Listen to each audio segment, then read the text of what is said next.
Object हो गया। इसको हम क्या करेंगे, इक्वल पार्ट से पहले डिवाइड करेंगे। इक्वल पार्ट देखने के लिए कि कितने पार्ट्स में हो जाएगा, इसको हम इक्वल पार्ट्स में डिवाइड करेंगे। इसको हम इक्वल पार्ट्स में डिवाइड करें तो कितने हमारे पार्ट्स बने, 1 2 3 4 5 6 पार्ट्स बने। तो ये 6 पार्ट्स जो है वो हमारे इक्वल है, 6 पार्ट्स इक्वल टू होल। जब इसको हम लिखेंगे तो हम क्या करेंगे, ये हमारा एक एक पार्ट्स क्या है, सारे इक्वल है, तो क्या लिखेंगे, each parts is 1/6 to whole. यानी कि हमारा एक, जब हम इसको 1/6 लिखेंगे, ये हमारा क्या है, ऊपर जो है वो न्यूमरेटर कहते हैं, जो नीचे का है डिनोमिनेटर कहते हैं उसको।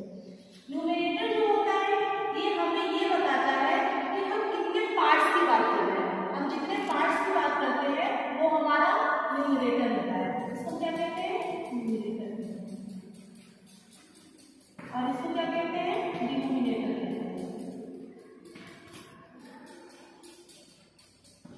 न्यूमरेटर जो है वो हम कितने पार्ट्स की बात कर रहे हैं वो बताता है।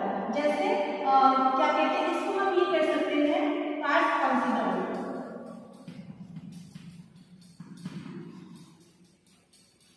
और ये जो हमारा डिनोमिनेटर होता है वो हमें ये बताता है कि टोटल कितने पार्ट्स हैं, टोटल पार्ट्स को बताता है। डिनोमिनेटर क्या कहता है, वो हमारे टोटल पार्ट्स को बताता है। फिर हम अब डियर स्टूडेंट अब हम पढ़ेंगे type of fraction. Type of fraction क्या है, प्रॉपर। सबसे पहले हम पढ़ेंगे प्रॉपर फ्रैक्शन। प्रॉपर फ्रैक्शन क्या होता है, ये डिनोमिनेटर जो होता है, न्यूमरेटर जो होता है डिनोमिनेटर से छोटा होता है, वो हमारा क्या होता है, it is smaller than denominator.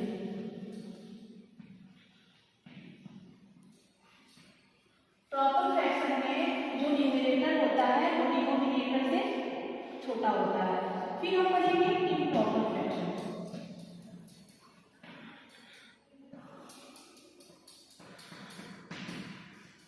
Improper fraction में क्या होता है, जो डिनोमिनेटर होता है वो हमारा उससे छोटा होता है। जैसे कि ये हो गया आपका, इसमें जो होता है न्यूमरेटर जो होता है वो डिनोमिनेटर से बड़ा होता है।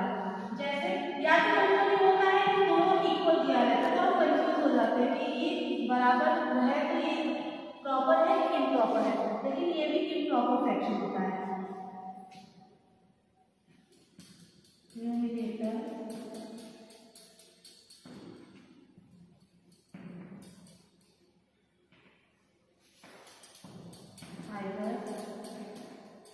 greater than or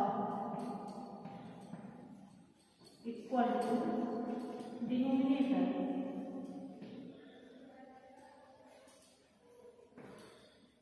improper fraction क्या होता है, न्यूमरेटर या तो उससे बड़ा रहेगा या तो फिर वो डिनोमिनेटर के इक्वल होता है। फिर हम पढ़ेंगे लाइफ फ्रैक्शन। लाइफ फ्रैक्शन क्या होता है, इसमें जैसे मान लीजिए दिया है 2/4 5/4 3/4, इसमें जो होते हैं डिनोमिनेटर सब सेम होते हैं।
एंड प्रॉपर फ्रैक्शन रहेगा।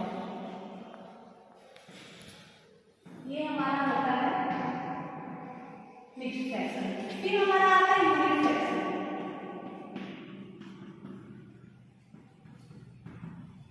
जिनका न्यूमरेटर 1 हो वो हमारा होता है यूनिट फ्रैक्शन। जैसे हो गया 1/3, 1/6, 1/7। ये हमारा देखिए इसमें न्यूमरेटर क्या आया है, सब में 1 आया है। जिनका न्यूमरेटर 1 आता है वो हमारा क्या होता है, यूनिट फ्रैक्शन होता है। क्या होता है, यूनिट फ्रैक्शन होता है। फिर हमारे क्या आता है इक्विवेलेंट फ्रैक्शन। एक हमारा आता है इक्विवेलेंट फ्रैक्शन। इक्विवेलेंट फ्रैक्शन क्या होता है, ये हमेशा जो इसका न्यूमरेटर होता है वो डिनोमिनेटर का हाफ होता है। जो न्यूमरेटर होता है वो डिनोमिनेटर का हाफ होता है। जैसे यहाँ पे आपका आ गया 8, फिर यहाँ पे मान लीजिए हो गया आपका 18। ये एक दूसरे के इक्विवेलेंट है, एक दूसरे के बराबर है। कैसे, जैसे हो गया 2 × 2 2 × 2, 1/2 आया, 4 × 4 4 2 8, 9 × 9 9 2 18। देखिए सभी 1/2 आया है, यानी कि ये क्या है, हमारा इक्विवेलेंट फ्रैक्शन है। ये हमारा क्या है, इक्विवेलेंट फ्रैक्शन है।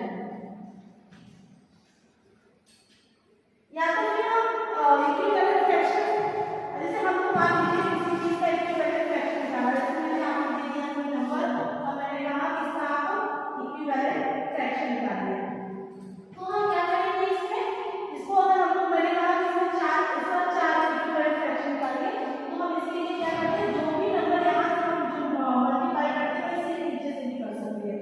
इसको हम 2 भी कर सकते हैं, फिर हम 3 करके ऐसे इसको बढ़ाते रहेंगे। जैसे हो गया 2 2 4 4 2 8, ये इसका क्या है, इक्विवेलेंट फ्रैक्शन है। फिर हम 3 में कर लेंगे, 2 3 6 4 3 4, ये हमारा क्या है, इक्विवेलेंट फ्रैक्शन है। अगर हमको ऐसे नहीं पता चला है तो हम ये भी कर सकते हैं, अगर दोनों को मल्टीप्लाई करने पे सेम नंबर आ रहा है तो हमारा इक्विवेलेंट फ्रैक्शन है। जैसे 4, ये हमारा इक्विवेलेंट फ्रैक्शन। कैसे, 12 को मल्टीप्लाई करेंगे तो हमारा आ जाएगा 48। 8 को जोड़ करेंगे इससे, ये भी हमारा 48 आ गया। दोनों को मल्टीप्लाई करने पे 48 आ रहा है, यानी कि ये हमारा इक्विवेलेंट फ्रैक्शन है। आई होप हमारा वीडियो आप लोगों को जरूर समझ में आएगा। Thank you.